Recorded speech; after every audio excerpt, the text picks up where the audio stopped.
Afi point of view hari ini Kamis 21 Oktober 2021. Anies Baswedan, darah Arab versus darah Cina versus darah Jawa. Sekelompok orang tergabung dalam Aliansi Nasional Indonesia Sejahtera atau disingkat ANIS menyatakan resmi mendukung Gubernur Anies Baswedan untuk maju ke kontestasi pemilihan presiden 2024. Deklarasi dukungan untuk Anies sebagai Capres 2024 ini dilakukan di Gedung Juang 45 Menteng, Jakarta Pusat, Rabu 20 Oktober 2021. Pak Ude Basir, satu di antara deklarator dalam acara tersebut, mengklaim berbagai keberhasilan Anies Baswedan dalam memimpin Jakarta selama 4 tahun terakhir menjadi alasan mereka menggelar deklarasi dukungannya. Pak Ude Basir menyebut di antara keberhasilan Anies Baswedan adalah masifnya pembangunan infrastruktur ibu kota. Selain itu, para deklarator menganggap Anies berhasil menghadirkan pemerintah untuk masyarakat melalui berbagai program, seperti Kartu Jakarta Pintar Plus dan Kartu Jakarta Sehat. Pak Ude juga menyinggung upaya integrasi transportasi umum yang gencar dilakukan pada masa kepemimpinan Anies Baswedan. Pak Ude mengatakan ini adalah kewajiban kita semua untuk mendorong Bapak Anies Rashid Baswedan menjadi pemimpin Indonesia, sehingga keunggulan yang dinikmati warga Jakarta hari ini menjadi milik seluruh warga negara. Setelah deklarasi ini, mereka menyatakan akan keliling Indonesia untuk menggalang dukungan buat Anies Baswedan dalam pencalonan presiden. Mereka juga menyatakan telah membentuk tim hukum di hampir seluruh provinsi Indonesia. Untuk provinsi besar, setidaknya mereka menyatakan telah menyiapkan sekitar 100 advokat yang sudah terdata dan terverifikasi. Anies Rashid Baswedan lahir di Kuningan, Jawa Barat, 7 Mei 1969. Anies Baswedan adalah cucu dari pejuang kemerdekaan Abdurrahman Baswedan. Dia menginisiasi Gerakan Indonesia Mengajar dan menjadi rektor termuda. Usia 38 tahun dilantik sebagai rektor Universitas Paramadina. Anies Baswedan menjabat Menteri Pendidikan dan Kebudayaan dalam Kabinet Kerja Jokowi sejak tanggal 26 Oktober 2014 sampai ia digantikan Muhadjir Effendi dalam perombakan kabinet pada tanggal 27 Juli 2014. Selanjutnya Anies bersama Sandiaga Uno memenangkan pemilihan umum Gubernur DKI Jakarta pada tahun 2014 dalam 2 putaran. Dia diusung 2 partai saja, yaitu Partai Gerindra dan Partai Keadilan Sejahtera atau PKS, dan didukung Partai Amanat Nasional atau PAN, Perindo, dan Partai Idaman. Anies dan Sandi menang dengan mengumpulkan 57,95% suara, mengalahkan pasangan Basuki Cahayapurnama atau Ahok dan Jarod Saiful Hidayat yang diusung 3 partai, yaitu PDI Perjuangan, Golkar, Hanura, dan Nasdem.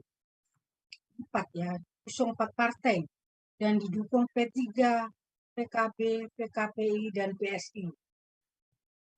Anies memulai masa jabatannya sebagai Gubernur DKI Jakarta pada bulan Oktober 2017 dan akan berakhir pada tahun 2022. Anies dan Ahok sama-sama warga negara Indonesia. Keduanya sama-sama berhak mencalonkan atau dicalonkan sebagai Gubernur Jakarta. Walaupun Anies berdarah Arab, keturunan Arab, walaupun Ahok berdarah Cina, keturunan Cina, keduanya adalah warga negara Indonesia. Sama-sama berhak mencalonkan atau dicalonkan sebagai Gubernur Jakarta. Walaupun Anies beragama Islam, walaupun Ahok beragama Kristen, keduanya adalah warga negara Indonesia. Sama-sama berhak mencalonkan atau dicalonkan sebagai Gubernur Jakarta. Kemenangan Anies yang kontroversial dalam pemilihan Gubernur Jakarta dengan tim kampanye yang pekat menggunakan isu-isu identitas dalam memainkan emosi publik. Anies Baswedan memanfaatkan itu. Dia membiarkan para pendukungnya secara masif menggunakan isu-isu identitas. Ahok yang telah menunjukkan kerja-kerja dan transparan dalam membangun Jakarta harus rela menerima kekalahan. Kemenangan Anies Baswedan di Pilgub Jakarta bisa terulang kembali dalam pemilihan presiden 2024. Anies telah lama menunjukkan ketertarikan menjadi presiden. Sejak mengikuti konvensi Capres Partai Demokrat tahun 2014. Tidak ada yang salah dengan ketertarikan Anies tersebut, justru bagus. Walaupun konvensi Capres Partai Demokrat hanyalah basa-basi, jejak itu menunjukkan keinginan yang kuat dalam diri Anies untuk meraih kursi presiden. Walaupun Anies bukan anggota partai politik manapun, dia tidak bisa dipandang sebelah mata. Demokrasi tidak selalu menghasilkan pemimpin terbaik, karena demokrasi, pemilihan umum secara langsung oleh rakyat, adalah soal jumlah suara. Mayoritas mengalahkan minoritas. Walaupun demokrasi adalah sistem yang tidak sempurna, tapi demokrasi tetaplah pilihan terbaik. Banding misalnya presiden dipilih segelintir orang dalam MPR. Anies Baswedan misalnya tahun 2024 nanti diusung Partai Demokrat, PKS, dan satu lagi partai, sehingga terpenuhi syarat presidensial threshold 2%, tidak bisa dipandang remeh oleh capres rival. Anies Baswedan hanya bisa dipatahkan daerah Jawa, turunan Jawa, yaitu Ganjar Pranowo. Dalam memilih seorang pemimpin, tidak boleh menggunakan parameter suku, agama, ras, atau antar golongan. Dalam memilih seorang pemimpin, parameter yang tepat adalah melihat kemampuan seseorang dalam memimpin, kecakapannya, kompetensinya, pertimbangan-pertimbangan rasional yang bisa diukur dengan jelas. Namun di alam bawah sadar, manusia dimanapun lebih nyaman berkumpul dengan manusia-manusia sejenisnya. Itu pula dalam memilih pemimpin, banyak orang lebih nyaman dipimpin oleh orang yang memiliki kesamaan identitas secara emosional dengan dirinya. Anies sudah membuktikan dalam pemilihan Gubernur Jakarta 2019. Jangan pandang sebelah mata Anies Baswedan. Kerja-kerja bisa dikalahkan oleh bangunan citra, bisa dikalahkan oleh permainan persepsi, bisa dikalahkan oleh kata-kata manis. Selesai. Pak Wasisto, saya mau bertanya. Kita membahas tentang Anies Baswedan, Pak. Kalau dilihat dari tanggal lahir, bagaimana karakter Anies Baswedan dilihat dari tanggal lahirnya? Baik, terima kasih Bu Afi atas pertanyaannya. Kalau dilihat dari tanggal lahir, Pak Anies ini lahir di Rabu Kliwon. Kalau dalam perspektif Jawa ya, orang-orang yang lahir di hari tersebut itu mempunyai bakat sebagai seorang orator atau penulis handal. Dengan kata lain, ini antara politisi atau akademisi. Yang kedua yang tak kalah menarik adalah orang-orang yang lahir di Rabu Kliwon ini mempunyai sikap lembut yang mampu menarik semua kalangan. Entah itu karena kemampuan bertutur, mengartikulasikan bahasa yang menarik, sehingga orang-orang itu pun, maksud saya orang-orang lain itu mau mendekat ke orang tersebut. Dan yang paling penting adalah karakter orang-orang yang lahir di Rabu Kliwon ini juga suka mendapatkan pujian, di mana pujian-pujian ini yang tentu akan membuat sosok ini merasa menjadi semacam orang besar. Jadi ada ketiga perspektif atau tiga pandangan itu ketika kita melihat dari lahirnya Pak Anies di Rabu Kliwon, Bu Afi. Jadi saya pikir ada semacam kecocokan ya, karena Pak Anies sendiri berangkat dari latar belakang seorang akademisi yang kini juga menjadi politisi. Artinya antara watak hari kelahiran dan juga nasib karir sekarang itu mengalami ketersambungan sebenarnya. Di Pilgub 2017 Jakarta, Anies Baswedan mengalahkan Ahok yang double minoritas, Tionghoa dan Kristen, sedangkan Anies Muslim dan Arab. Orang Indonesia melihat kalau Arab itu sesuatu yang sangat Muslim. Itu menguntungkan posisi Anies pada saat itu. 2024 apabila ada yang mengusung Anies kemungkinan tidak bisa mengalahkan Capres Jawa karena sejarah menunjukkan Presiden Indonesia didominasi keturunan Jawa. Walaupun itu tidak terucap dalam lisan, tidak boleh, tapi di alam bawah sadar seperti itu. Bagaimana menurut Pak Wasisto? Baik. Pandangan soal etnisitas maupun agama itu memang harus kita akui menjadi semacam tolak ukur ketika kita melihat latar belakang suatu kandidat, apakah beliau ini pantas menjadi seorang pemimpin atau tidak. Nah, berbicara soal identitas ini memang harus kita akui eskalasinya semakin lama itu semakin naik. Nah, terkhusus dengan sosok Pak Anies ini, perspektif sebagai orang Arab itu tentunya akan dalam tanda kutip akan dianggap sebagai orang asing kan sebenarnya, karena kalau kita mengidentifikkan diri sebagai pribumi. Hanya saja yang paling penting kita garis bawahi sekarang ini adalah orang-orang itu sekarang cenderung permisif ketika bicara identitas. Artinya yang paling ditonjolkan sekarang ini adalah agamanya sama. Dan masalah etnisitas itu bisa dikesampingkan. Makanya di sini, kalaupun nanti Pak Anies mau maju ke Capres 2024, agama itu bisa jadi menjadi kendaraan politik Pak Anies. Sama halnya ketika dulu mengantarkan beliau menjadi gubernur DKI.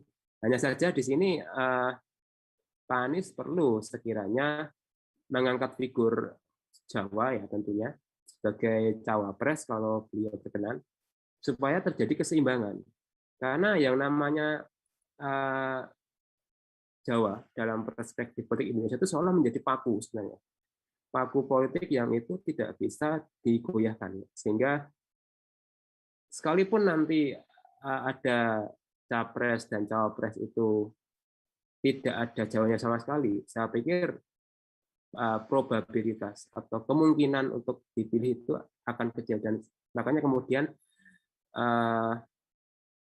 perspektif minoritas ini bisa diakali kalau bisa merangkul mayoritas politik. Tahun 2024 kalau melihat survei-survei, Anies ini kan selalu masuk 3 besar ya, nyaris selalu sering kejar-kejaran dengan Prabowo Subianto, Ganjar Pranowo, 3 itulah biasanya berada di papan atas dengannya. 2024 kemungkinan yang mengusung Anies itu PKS, kemungkinan mengajak Demokrat, mungkin alot di lobi.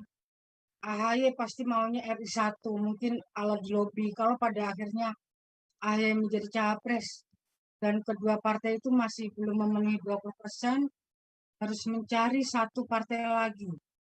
Apakah Pak Wasisto setuju dengan prediksi ini, dan kira-kira siapa partai apa satu lagi yang bakal masuk ke sana?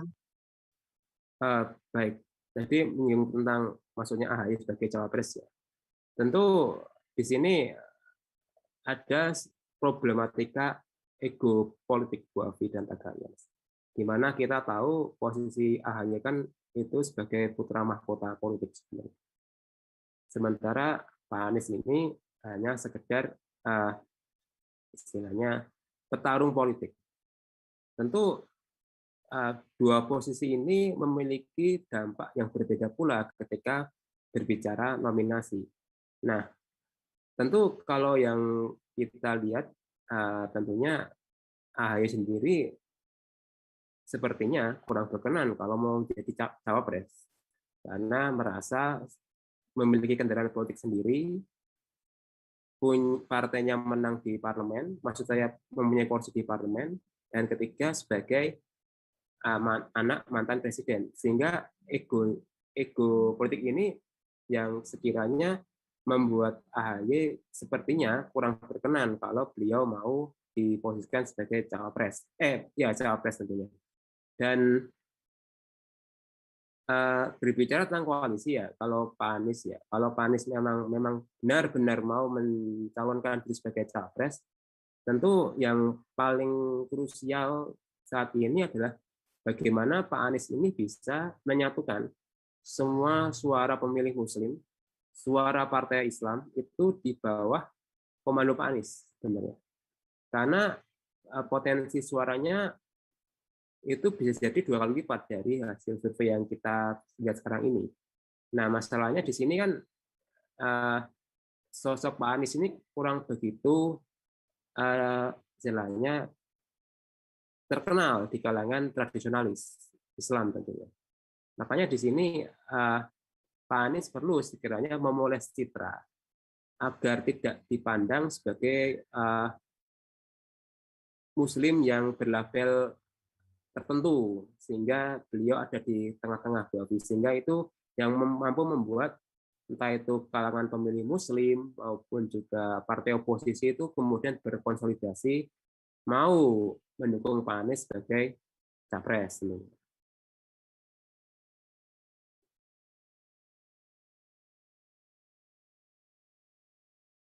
Pak, Ya. iya. Kalau kita melihat sikap PDI Perjuangan kan udah menarik garis batas ya, tidak akan koalisi dengan PKS dan Demokrat. Ya. Kemudian Partai Islam juga selama ini kita lihat terpecah mereka biasanya ya. PKB cenderung selalu bersama PDIP misalnya seperti itu. Kelihatannya bukan hal mudah bagi Anies untuk menyatukan semua partai Islam. Ya. Terus dari sisi tadi Pak lobby-lobby dengan AHY, kalau misalnya dibalik AHY RI1, Anies RI2, apakah menurut Bapak kira-kira Anies bakal mau? Kalau kita melihat karir Pak Anies ya, yang dari sejak mahasiswa hingga sekarang jadi gubernur, yang saya lihat tendensi Pak Anies itu selalu ingin menjadi nomor 1 sebenarnya. Maksud saya kalau di era aktivitas mahasiswa, beliau itu pernah menjadi ketua senat, terus pernah menjadi rektor Paramadina, pernah menjadi Mendikbud, dan sekarang gubernur. Tentunya ini kan posisi yang itu top sebenarnya di level masing-masing. Dan saya pikir untuk yang lebih tinggi lagi, Pak Anies juga ada keinginan ke sana pula, yakni presiden kan. Nah, masalahnya kalau yang beliau capai sebelumnya itu kan lebih banyak kerja-kerja sebagai relawan politik sebenarnya. Nah, sementara presiden itu harus menjadi kader politik. Nah, disinilah menjadi titik krusial bagi seorang Anies Baswedan ya. Apakah beliau ini mau berubah, mau mentransformasi diri yang semula menjadi bagian dari relawan politik, mau menjadi kader politik. Nah, ini yang patut kita untuk bisa garis bawahi. Karena kalau misalnya ditukar sekalipun, tentu ada masalah ego, jam terbang, dan pengalaman yang seolah itu yang menghindarkan entah itu Anies atau AHY menjadi nomor 2 Bu Afi dan Takaria. Memang ada juga yang memandang Anies ini ya kan selesai jadi gubernur 2022, sedangkan pemilihan presiden 2004, ada jeda 2 tahun yang mungkin Anies tidak lagi sering muncul di media karena tidak ada jabatan, tidak ada panggung, istilahnya seperti itu. Kalau menurut Pak Wasisto, apakah Anies ini pada masa 2003 sampai 2004 itu, apakah kekosongan itu membuat orang-orang yang selama ini memilihnya dalam survei-survei akan lupa? Tergantung dari isu yang akan nanti terjadi apa Bu Afi dan Takaria. Karena yang saya lihat kan popularitas Pak Anies ini kan lebih banyak digerakkan oleh isu yang viral tentunya, dan juga komentar orang terhadap beliau. Artinya dari 2 itulah yang membuat Pak Anies ini menjadi sosok yang selalu diperbincangkan, selalu dikomentari, sehingga membuat sosok ini, maksud saya Pak Anies ini selalu menjadi pusat perhatian media tentunya. Nah, tentu menghadapi yang namanya kekosongan jabatan itu, saya pikir Pak Anies perlu membuat manuver tersendiri ya, supaya beliau ini mampu menjadi pusat perhatian lagi, karena selama ini dengan menjadi gubernur DKI Jakarta itu semua Pak Anies menjadi media darling kan sebenarnya. Nah, inilah tantangan Pak Anies ke depan ya, misalnya tidak ada semacam jabatan publik lagi yang ada di dalam benak beliau, apakah eksistensi seorang Anies Baswedan ini hanya tergantung dari jabatan atau dari karisma yang beliau ini. Nah, ini yang menentukan nanti publik Bu Afi dan Takaria. Ya, betul. Kadang-kadang Anies menjadi viral gitu ya. Ada yang memujinya, terus tidak sedikit juga yang menertawakannya, menjadikan bahan olok-olok bagi orang-orang yang berseberangan dengan Anies gitu ya. Dengan menertawakannya itu bisa menjadi justru menjadi membuat Anies menjadi dalam tanda kutip tertindas gitu, dan akhirnya justru orang bisa bersimpati karena itu. Bagaimana menurut Pak Wasisto? Ya, saya pikir fenomena apa bukan fenomena pula sih, strategi politik terzolimi itu memang sudah menjadi bagian dari dinamika politik kita ya Bu Afi dan Takaria, di mana posisi sebagai seorang underdog itu malah menjadi kuda hitam politik yang susah diprediksi sebenarnya. Dan saya pikir Pak Anies paham betul di situ, di mana beliau selalu menempatkan diri sebagai seorang underdog, di mana orang-orang boleh mencaci maki beliau, boleh berkomentar tidak pantas terhadap beliau, tapi dengan posisi underdog ini pula beliau menjadi seorang kuda hitam yang tidak mampu dibaca karakter dan pergerakannya, sehingga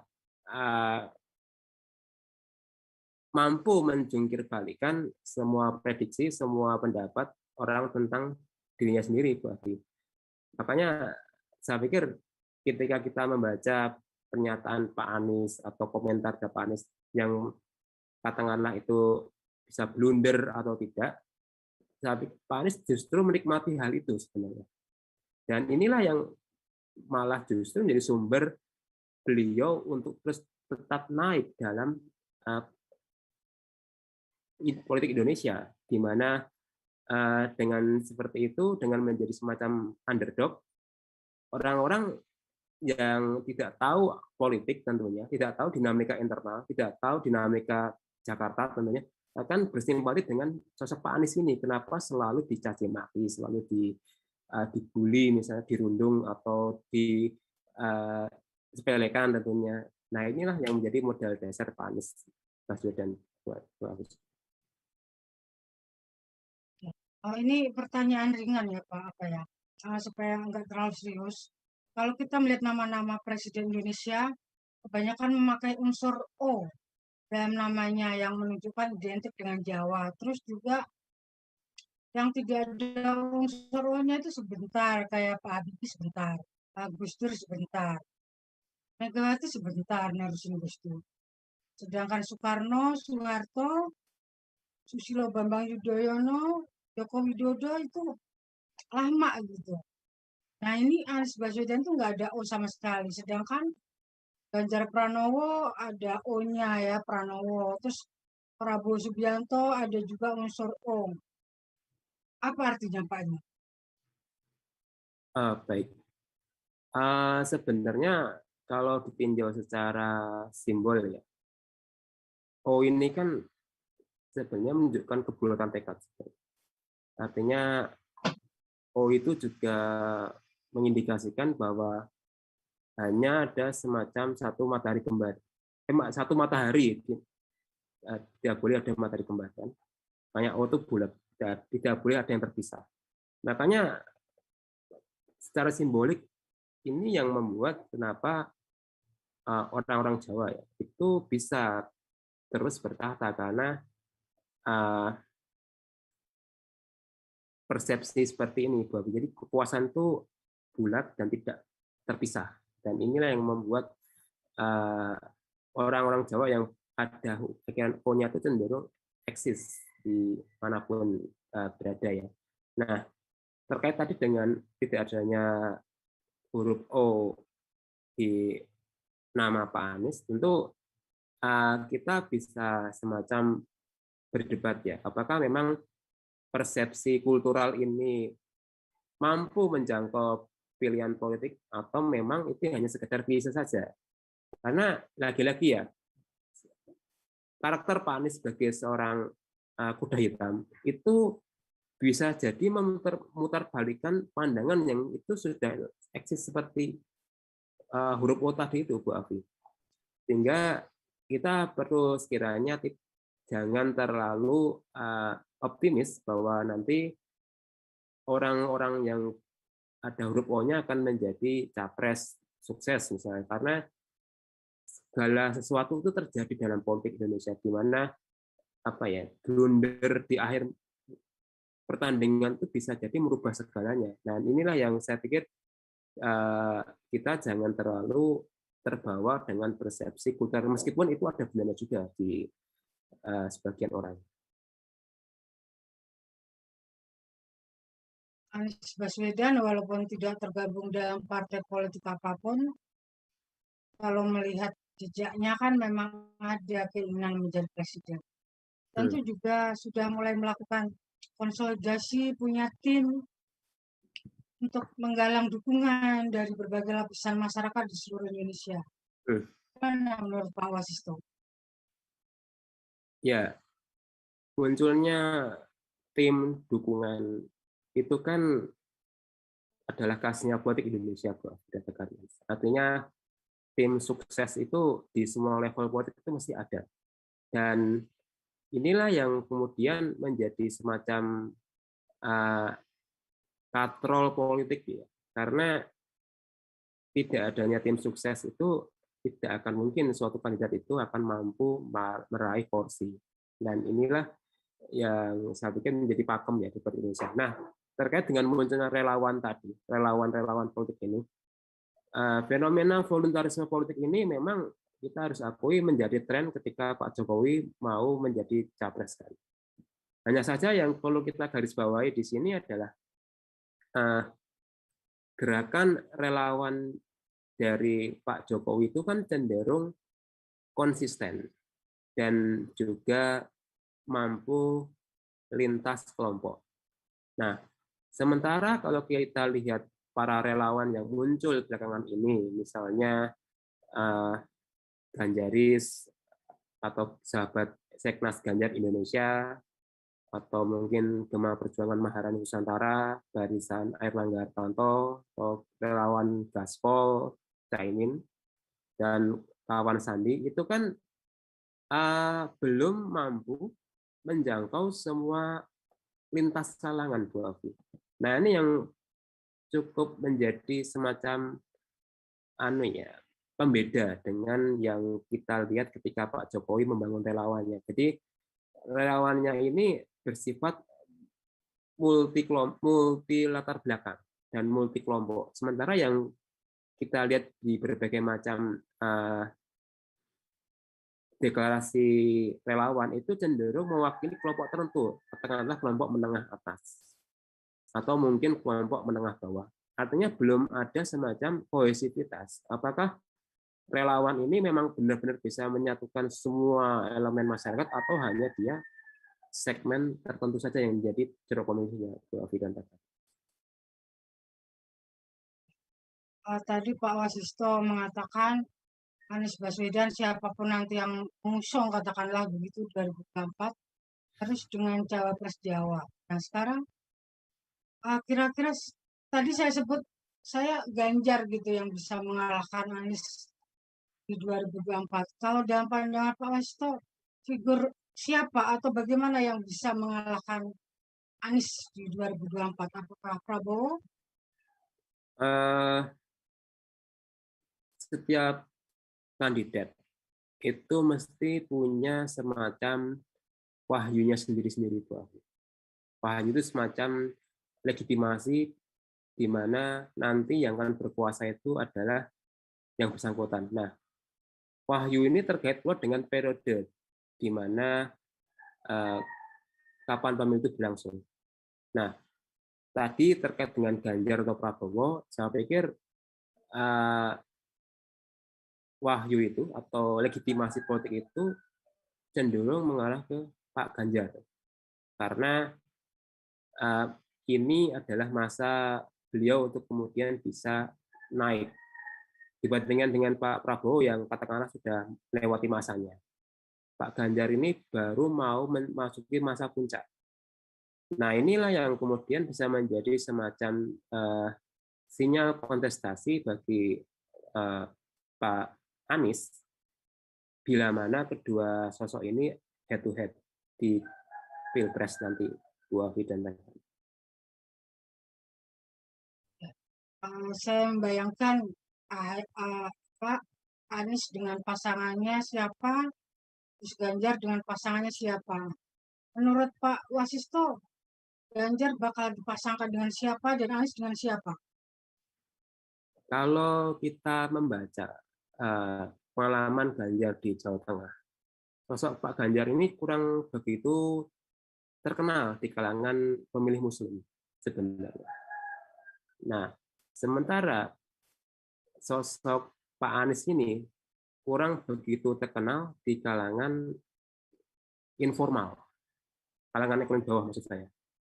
Nah, untuk Pak Ganjar, saya pikir sosok yang sekiranya nanti beliau jadikan pasangan cawapres itu adalah dari kalangan Islamis tentunya, entah itu dari Islam tradisionalis atau modernis, asalkan itu ada Islamnya, karena itu yang akan mengimbangi popularitas Pak Ganjar yang selama ini cenderung bergerak di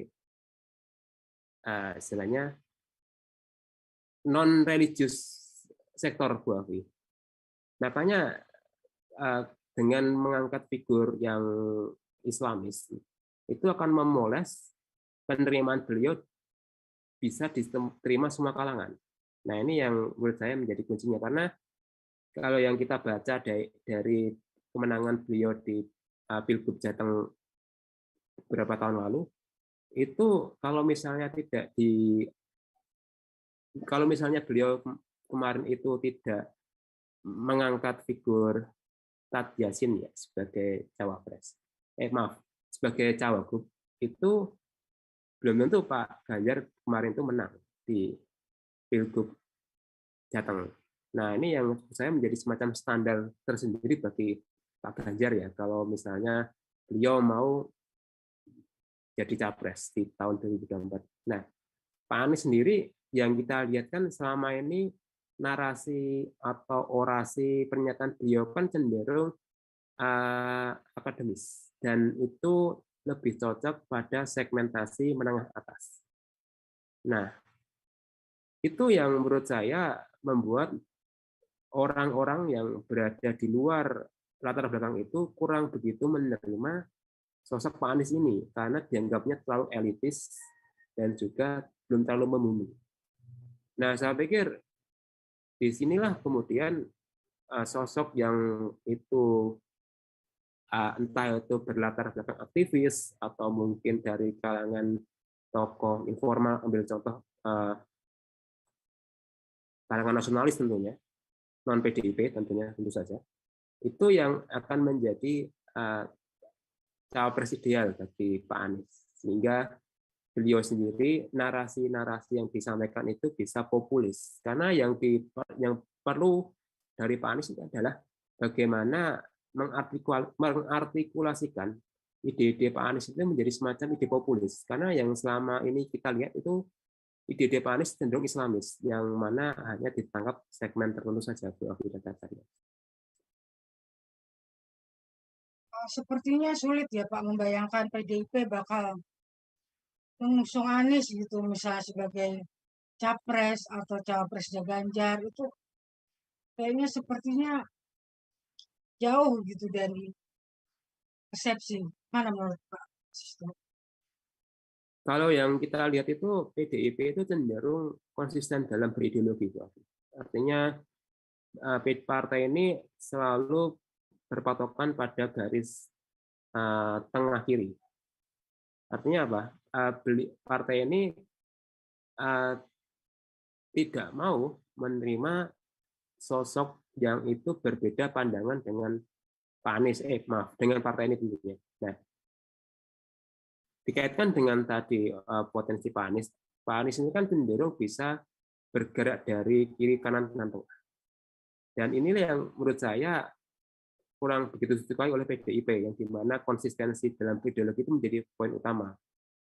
Makanya kalau tadi dikaitkan dengan apakah sosok Anies Baswedan ini diterima PDIP atau tidak, saya pikir belum saatnya, karena track record Pak Anies sebagai seorang politisi dan juga maksud saya posisi politik Pak Anies pula yang selama ini agak sedikit berjauhan atau berlawanan dengan PDIP selama ini, Bu. Ya. Terus kemudian mencari figur yang tepat untuk cawapresnya Ganjar tadi kan harus terlihat Islam gitu ya. Tapi saya membayangkan kalau dari NU atau PKB sepertinya tidak ada yang populer ya. Caimin sepertinya juga tidak kuat. Tidak ada yang dominan gitu yang bisa diangkat. Gimana? Sebenarnya kalau kita membaca politik santri itu, kita harus melihat kiainya siapa, Bu Afi. Karena selama ini yang kita lihat sosok-sosok yang mau maju dari kalangan tradisionalis atau PKB atau NU sekalipun itu harus menurut pada restu kiainya. Makanya yang kita lihat sekarang ini kenapa belum ada semacam sosok-sosok yang menonjol di kalangan PKB atau NU, karena mereka masih menunggu restu dari kiainya masing-masing. Nah, inilah yang menurut saya penting itu digarisbawahi ya, karena kalau kita lihat ketika dulu Gus Yassin mau mendatangi Ganjar karena sudah mendapatkan restu dari Mbah Mun dulu, Mbah Mun Zubair. Makanya kalau kita menganalisis politik santri, maka yang perlu dilihat dulu adalah siapa kiainya, karena ini yang menjadi tolak ukur penting apakah sang santri itu mau menjadi seorang kandidat atau tidak. Pertanyaan terakhir sebagai catatan, para orang-orang capres pasti kalau nantinya mengikuti 2024 pasti ingin menang, termasuk Anies Baswedan. Mungkin Bapak apa ya catatan kunci kemenangan Anies Baswedan bisa menang apabila melakukan ini gitu Pak? Baik, sebenarnya yang paling penting dari Pak Anies sekarang ini adalah konsistensi dalam berpolitik, Pak. Karena memori publik itu masih ingat betul bagaimana Pak Anies itu bisa berubah 180 derajat ketika beliau sudah tidak lagi menjadi seorang Mendikbud saat itu. Artinya langsung berubah dari koalisi menjadi oposisi. Nah, tentu memori kolektif itu menjadi semacam penilaian publik tersendiri ya ketika kita melihat sosok Pak Anies nih. Apakah Pak Anies ini maksud saya konsistensi ideologi Pak Anies ini itu tergantung dari hati nurani atau jabatan gitu.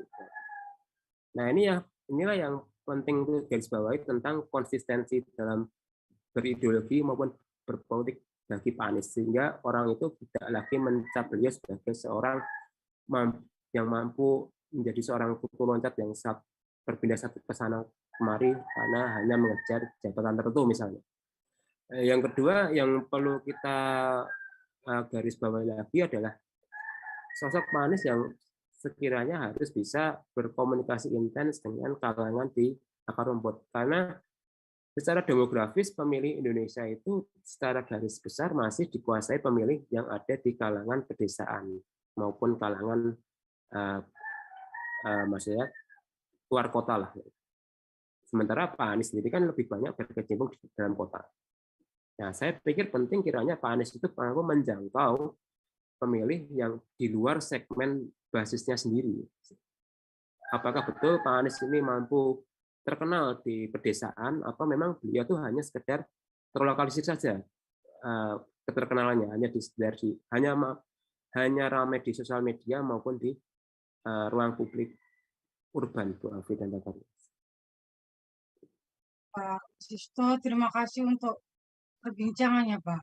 Terima kasih Bu Afi dan Pak